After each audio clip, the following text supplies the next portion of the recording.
The comment by Trump, which is now almost a week old, about they're eating the dogs, they're eating the cats, has gone totally viral.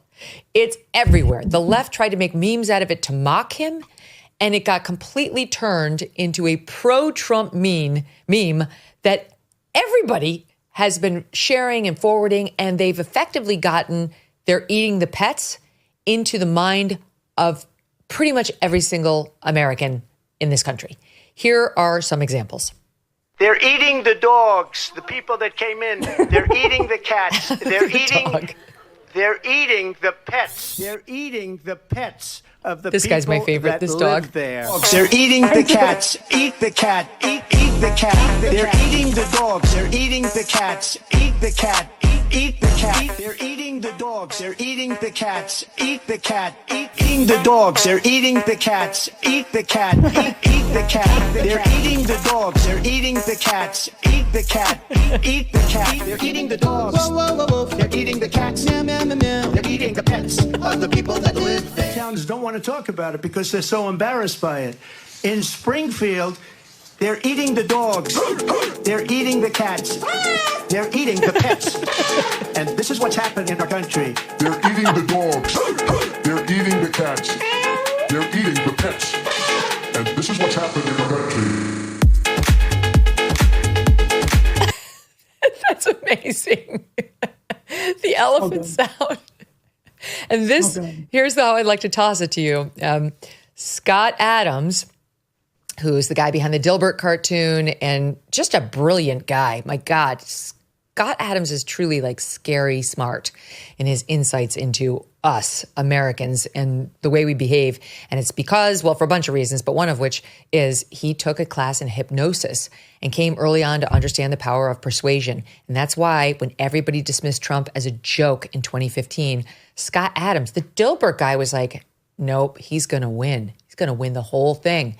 And this is back when Trump was just, nobody thought that. And he was like, you watch. And sure enough, he won. Okay, so Scott Adams tweeted out something interesting, and I'll read it as follows. I'm revising my debate scoring. My first impression was a tie, which I called a Harris victory. But the only thing I recall after the debate today is they're eating the dogs. Visual, scary, viral, memorable, repeatable, and directionally correct in terms of unchecked immigration risk. It is the strongest play of the election. Trump won the debate.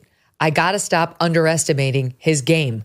Trump had no base hits in the debate, but his long ball is still rising. Incredible. What do you make of that?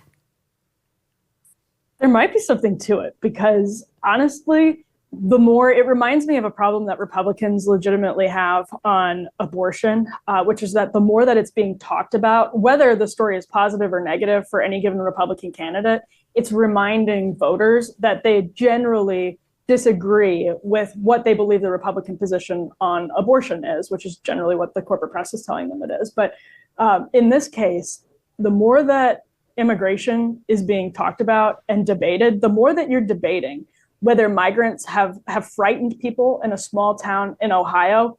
That story is true. I mean, if the sort of Trump details of it pan out to not be true, I think what Scott Adams is getting at is that the sort of effect of it, the emotional and psychological truth in it is real. And so just, that's not to say people should lie or whatever as a campaign strategy. The fact of the matter is they do. But the point is that it just hits people as true because at its core, the kind of psychological effect of it is true. And the more people are debating whether they're eating the pets at their dinner table or at the PTA meeting, or soccer sideline, or on social media, the better it is for Trump and Republicans, because honestly, the core of the story, which is that a small town in Ohio or mid-sized town in Ohio has been utterly overwhelmed by a mass influx of migrants with vast cultural differences.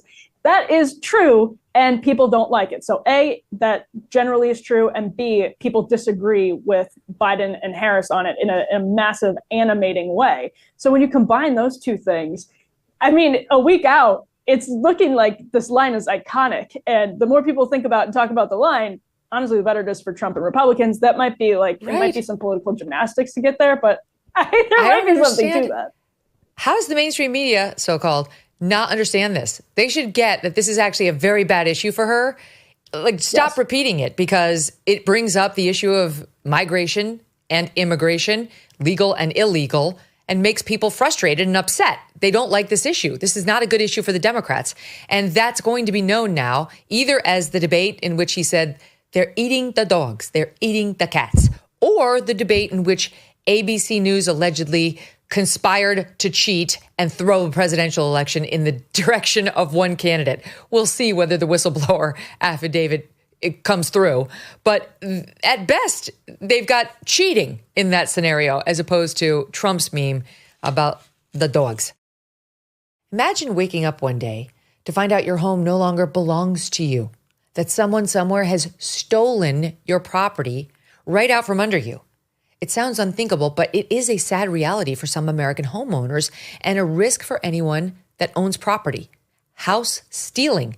That's what the FBI calls it. And it's a form of real estate fraud where scammers leverage loopholes in the system to fraudulently transfer your home's title into their name, then take out loans against your property or even sell it behind your back. And by the time you find this out, the scammer's long gone, leaving you, the legitimate homeowner, to clean up the mess.